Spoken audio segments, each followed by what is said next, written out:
Hi ಎಲ್ಲರಿಗೂ ನಮಸ್ತೆ. ಮಕ್ಕಳ ಕಥೆಗಳು ಯೂಟ್ಯೂಬ್ ಚಾನಲ್ಗೆ ತಮ್ಮೆಲ್ಲರಿಗೂ ಸ್ವಾಗತ. ಇದು ಒಂದು ನರಿಯ ಕಥೆಯಾಗಿದೆ. ಬುದ್ಧಿವಂತ ನರಿ, ಚತುರ ನರಿ ಹಾಗೂ ನಿಪುಣ ನರಿಯ ಕಥೆಯಾಗಿದೆ. ಒಂದು ಕಾಡಿನಲ್ಲಿ ಒಂದು ನರಿಯು ವಾಸವಾಗಿತ್ತು. ಅದೇ ಕಾಡಿನಲ್ಲಿ ಇನ್ನೊಂದು ತಪ್ಪಲಿನಲ್ಲಿ ಒಂದು ಸಿಂಹವು ವಾಸವಾಗಿತ್ತು. ಆ ಸಿಂಹವು ಪ್ರತಿದಿನ ಬೇಟೆಗಾಗಿ ಹೋಗುತ್ತಿತ್ತು ಹಾಗೂ ಬೇಟೆಯಾಡಿ ಸ್ವಲ್ಪ ಮಾಂಸವನ್ನು ತಂದು ತನ್ನ ಗುಹೆಯಲ್ಲಿ ಬಚ್ಚಿಟ್ಟುಕೊಳ್ಳುತ್ತಿತ್ತು.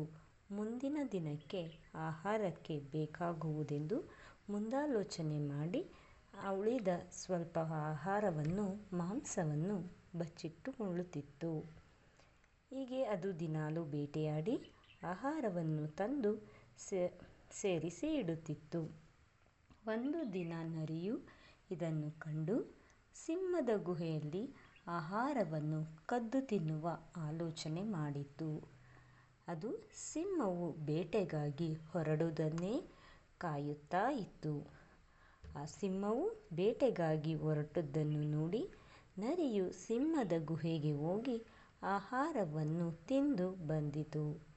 ಹೀಗೆ ಪ್ರತಿದಿನವೂ ಸಿಂಹವು ಬೇಟೆಗೆ ಹೋದ ನಂತರ ನರಿಯು ಸಿಂಹದ ಗುಹೆಗೆ ಹೋಗಿ ಆಹಾರವನ್ನು ತಿಂದು ಬರುತ್ತಿತ್ತು. ಸಿಂಹವು ತನ್ನ ಗುಹೆಯಲ್ಲಿ ಯಾರೋ ಬಂದು ಆಹಾರವನ್ನು ತಿನ್ನುತ್ತಿದ್ದಾರೆ, ಯಾರಿರಬಹುದು ಎಂದು ಯೋಚಿಸತೊಡಗಿತು. ಒಂದು ದಿನ ಅದು ಬೇಟೆಗೆ ಹೋಗದೆ ಬೇರೆಯ ಜಾಗದಲ್ಲಿ ಅವಿತು ತನ್ನ ಗುಹೆಗೆ ಯಾರು ಬರುತ್ತಿರುವರು ಎಂದು ತಿಳಿಯಲು ಕಾದು ಕುಳಿತಿತ್ತು. ಆದರೆ ಆ ದಿನ ಆ ನಿಪುಣ ಚತುರ ನರಿಯು ಹೋಗಿ ಮಾಂಸವನ್ನು ತಿಂದಿತು. ಅದನ್ನು ನೋಡಿದ ಹುಲಿಯು ಅದನ್ನು ಅಲ್ಲಿಯೇ ಕೊಲ್ಲದೆ ಅದರ ಗುಹೆಯಲ್ಲಿಯೇ ಕೊಲ್ಲೋಣ, ನರಿಯನ್ನು ಅದರ ಗುಹೆಯಲ್ಲಿ ಕೊಂದು ತಕ್ಕ ಪಾಠ ಕಲಿಸೋಣ ಎಂದು ಮೂರ್ಖ ಸಿಂಹ ಯೋಚಿಸಿತು. ನರಿಯು ಮಾಂಸವನ್ನು ತಿಂದು ಪ್ರತಿದಿನದಂತೆ ಅದು ತನ್ನ ಗುಹೆಗೆ ಹೊರಟಿತು. ಒಂದು ದಿನ ನರಿಯು ಗುಹೆಯಿಂದ ಹೊರಗೆ ಇದ್ದುದನ್ನು ನೋಡಿ ಆ ಸಮಯದಲ್ಲಿ ಸಿಂಹವು ನರಿಯ ಗುಹೆಗೆ ಹೋಗಿ ನರಿಯ ಬೇಟೆಗಾಗಿ ಕಾಯುತ್ತಾ ಕುಳಿತಿತ್ತು. ಆದರೆ ಆ ದಡ್ಡ ಸಿಂಹವು ಗುಹೆಯಿಂದ ಈಚೆ ಬಂದಂತೆ ನರಿಗೆ ತಿಳಿಯಬೇಕು ಎಂದು ಹಿಂದಗಡೆಗೆ ನಡೆದಂತೆ ಒಳಗೆ ಹೋಗಿತ್ತು. ಬುದ್ಧಿವಂತ ನರಿ ಎಲ್ಲೋ ಆಚೆಯಿಂದ ಬಂದ ನರಿ ಅಲ್ಲಿದ್ದ ಸಿಂಹದ ಕಾಲಿನ ಹೆಜ್ಜೆಯ ಗುರುತುಗಳನ್ನು ನೋಡಿತು. ಏನಿದು ಈ ಥರ ಆಗಿದೆ ಎಂದು ಸ್ವಲ್ಪ ದೂರದಿಂದ ಯೋಚಿಸಿ ಅಲ್ಲಿದ್ದ ಹುಲ್ಲುಗಳೆಲ್ಲ ಬಾಗಿವೆ, ನೆಲದಲ್ಲಿ ಹೆಜ್ಜೆಯ ಗುರುತಾಗಿದೆ ಎಂದು ತಿಳಿಯಿತು. ಅದು ಮೊದಲೇ ಬುದ್ಧಿವಂತ ನರಿ. ಅದು ಬಾಯಿಯನ್ನು ತೆಗೆದು, ಅಯ್ಯೋ ಗುಹೆ, ನೀನು ಇಂದು ನನ್ನನ್ನು ಸ್ವಾಗತಿಸುತ್ತಿಲ್ಲ. ಹುಲ್ಲುಗರಿಗಳೇ, ನಾನು ಬಂದದ್ದು ನೋಡಿ ನೀವು ನಗಾಡಿ ಕೂಗುತ್ತಿದ್ದೀರಿ, ಪ್ರೀತಿಯಿಂದ ಸ್ವಾಗತಿಸುತ್ತಿದ್ದೀರಿ. ಆದರೆ ಇಂದು ನೀವು ನನ್ನನ್ನು ಸ್ವಾಗತಿಸುತ್ತಲೇ ಇಲ್ಲ ಎಂದು ತನ್ನ ಮನ ಬಂದಂತೆ ಮಾತನಾಡತೊಡಗಿತು.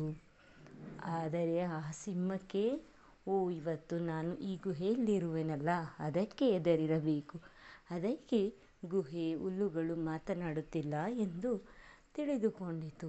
ನಾನಾದರೂ ಗರ್ಜಿಸಿ ಆ ನರಿಯನ್ನು ಒಳಗೆ ಕರೆಯೋಣ ಎಂದು ಸದ್ದು ಮಾಡಿತು. ಆದರೆ ಬುದ್ಧಿವಂತ ನರಿಗೆ ಅರ್ಥವಾಯಿತು, ಇಲ್ಲಿ ಏನೋ ಆಪತ್ತು ಕಾದಿದೆ ಎಂದು ತಿಳಿದು ಆ ಸಿಂಹದ ಗರ್ಜನೆಯನ್ನು ಕೇಳಿ ಅಲ್ಲಿಂದ ದೂರ ಹೋಯಿತು. ಕೊನೆಗೆ ಆ ಸಿಂಹವು ಅದರ ಗುಹೆಯಲ್ಲಿ ಕಾದು ಕುಳಿತು ಸಾಕಾಗಿ ನರಿಯು ಗುಹೆಯ ಒಳಗೆ ಬಾರದಿದ್ದುದನ್ನು ನೋಡಿ ತೆಪ್ಪಗೆ ತನ್ನ ತಪ್ಪಿನಿಂದ ಸಪ್ಪೆ ಮೋರೆ ಹಾಕಿ ಗುಹೆಯಿಂದ ಈಚೆ ಬಂದಿತು. ನರಿಯು ತನ್ನ ಬುದ್ಧಿವಂತಿಕೆಯಿಂದ, ತನ್ನ ಚತುರತೆಯಿಂದ ಪ್ರತಿದಿನವೂ ಆಹಾರವನ್ನು ತಿಂದರೂ ಸಹ ಆ ಸಿಂಹದ ಬಾಯಿಗೆ ಸಿಗಲಿಲ್ಲ.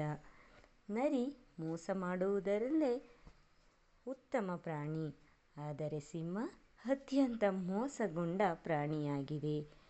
ಈ ಕಥೆಯ ಸಂದೇಶ, ನೀತಿ ಏನೆಂದರೆ, ಮೋಸ ಹೋಗುವವರು ಎಲ್ಲಿಯ ತನಕ ಇರುತ್ತಾರೋ ಮೋಸ ಮಾಡುವವರು ಸಹ ಇರುತ್ತಾರೆ. ಸಿಂಹ ಮೋಸ ಹೋದ ಕಾರಣ ನರಿ ಮೋಸ ಮಾಡಿತು. ಸಿಂಹ ಮೋಸ ಹೋಗದಿದ್ದರೆ ನರಿಯು ಮೋಸ ಮಾಡುತ್ತಿರಲಿಲ್ಲ. ಸಿಂಹಕ್ಕೆ ನರಿಯು ಸಿಂಹದ ಗುಹೆಯಲ್ಲೇ ಸಿಕ್ಕಿದ್ದಾಗಲೇ ತಿಂದಿದ್ದರೆ ಅದು ಬುದ್ಧಿವಂತ ನರಿ ಎನಿಸುತ್ತಿತ್ತು. ಆದರೆ ಅತಿ ಬುದ್ಧಿವಂತಿಕೆ ತೋರಿಸಿ ನರಿಯ ಗುಹೆಯಲ್ಲೇ ಬೇಟೆಯಾಡೋಣ ಎಂಬ ಯೋಚನೆ ಮಾಡಿ ಅದು ತನ್ನ ಅತಿ ಬುದ್ಧಿವಂತಿಕೆ ತೋರಿಸಲೋಗಿ ಮೋಸ ಹೋಯಿತು. ಮಕ್ಕಳೇ, ಈ ಕತೆ ಇಷ್ಟವಾಗಿದ್ದಲ್ಲಿ ಲೈಕ್ ಮಾಡಿ ಹಾಗೂ ನಿಮ್ಮ ಸ್ನೇಹಿತರಿಗೂ ಶೇರ್ ಮಾಡಿ. ಈ ಥರದ ಹೊಸ ಕತೆಗಳಿಗಾಗಿ ಚಾನಲನ್ನು ಸಬ್ಸ್ಕ್ರೈಬ್ ಆಗೋದನ್ನು ಮರಿಬೇಡಿ. ಸಿಗೋಣ ಮುಂದಿನ ವಿಡಿಯೋದಲ್ಲಿ ಮತ್ತೊಂದು ಕತೆಯೊಂದಿಗೆ. ಬಾಯ್ ಬಾಯ್.